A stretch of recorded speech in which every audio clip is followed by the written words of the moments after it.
Welcome everyone to Paradigms. I'm Rafi. And I'm John. So, Rafi, it's been a few weeks since we put up a video. I think one of our recent or last videos we talked about doing, this was maybe a month or so ago, a challenge to save $1,000 emergency fund from uh, kind of a hypothetical $700 discretionary income. So any income after rent, healthcare, and like groceries for food. So feels like a good time to give an update to that challenge, see where we sit, whether we've got the $1,000 emergency saved up yet, or if we still need to keep working towards that goal. Do you want to go first? Sure. So I will say that it was a lot harder than I thought originally. I thought I would hit my goal 60 days in, like easy, not a problem. And I'm actually $400 short. So I've only saved $600 in 3 months. And part of that is that I went way overboard when I went home to visit my family on restaurants. I spent way too much money. Um, Close to let's see here, $530. Yeah, Yeah. that's way too much. So yeah, I really partied hard, and I shouldn't have. Um, yeah, that's the bulk of it. Getting to see friends. Not the only way to see friends, but It is. It was unfortunate because I went home for the first time in 11 months, and so I arranged to meet people, and they're like, "Oh, let's meet at a restaurant. Let's meet at a restaurant." And like I ate so much food.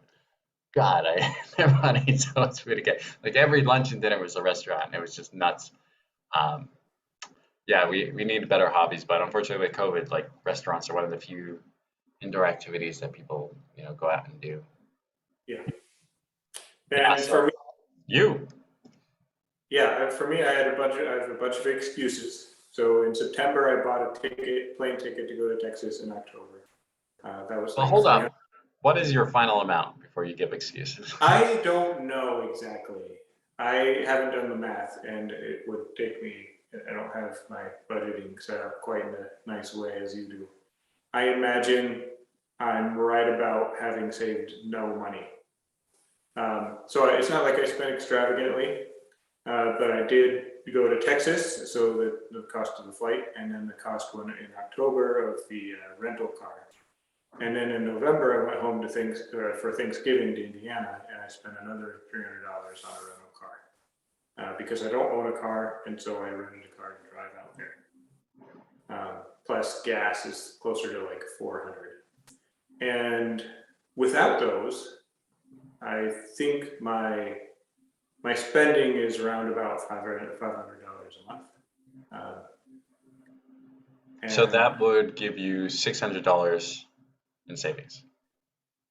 um, that's a fair guess. It might be a bit higher or lower once I go and look at the actuals. Okay, well, let's see who wins, John or I. Like, hopefully sounds like you're ahead right now, but also sounds like you got some math to do, financing wizard. Well, you said you've raised about you've saved about $600 towards that goal. Yes, yes. That's, I didn't go spend tons and tons of money out at restaurants. Well, I did at one restaurant. I bought lunch for my family. That was close to $100.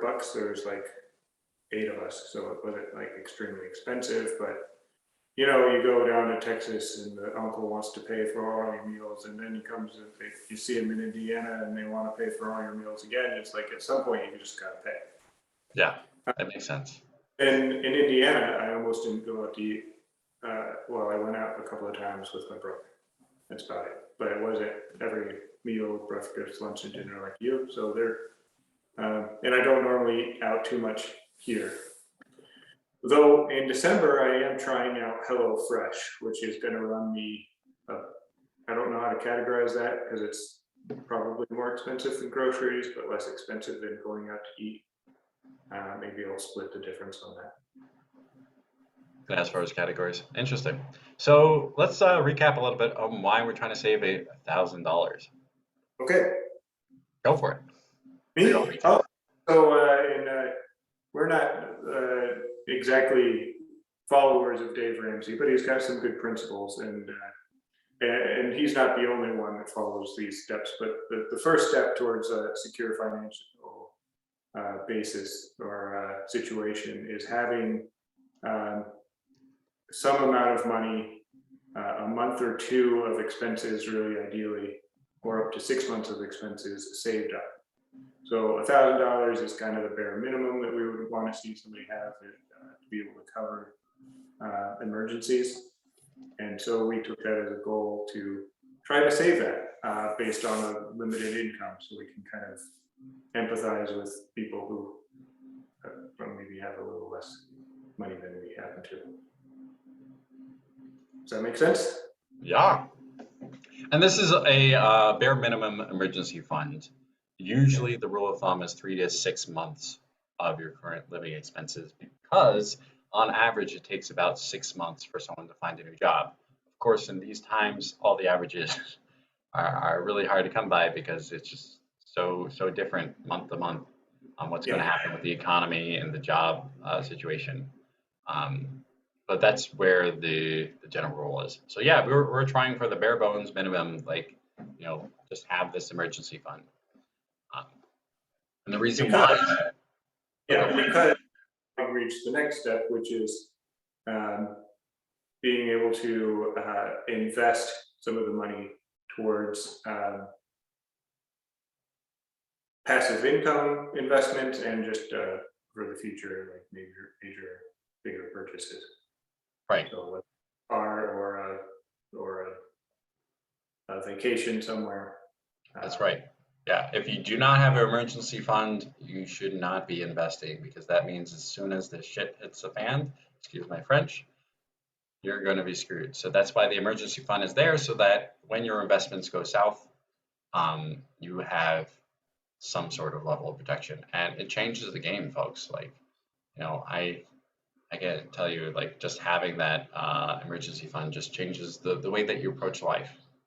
So it's more than just knowing that when an emergency happens that you have the funds for it potentially. Yeah, and this would get me off on a very fun tangent, which I would love to go into at some point, which is the difference between cash, making decisions based on the amount of cash that you have, and making decisions to maximize your future financial stability. Yeah. Before we go into all that, that's going to be a future video. What I wanted to talk about a little bit was kind of the other side of things, which is bringing in additional income. And both of us, we're doing an experiment with trying to gain an audience on TikTok because that's the hip, cool, happening place at the moment. I'm trying to upload some dance videos and get some followers that way. And Rafi, tell them about your Yeah, so I've been uploading gigantic bubble videos because that's my art. I like doing gigantic bubbles. So I have about 6 or 7 videos uploaded now, and just like 50 views, which is TikTok's version of nothing. But I'm getting a couple of comments here and there, so I keep posting. And the reason why we're trying to build the audience, because that is one of the first steps that most people, artists, are able to sustain themselves passively online, is that building a fan base. Yeah, and we can talk about how we're doing with that next week. I guess the challenge this week is to upload some videos and see what happens. That's right. Stay tuned till next week. Will they actually upload videos, or will they just eat, popcorn and watch Netflix? Let me turn this thing on the side and get some music playing. All right. I'm going to take off. Good talking with you, Rafi. Talk to you next week.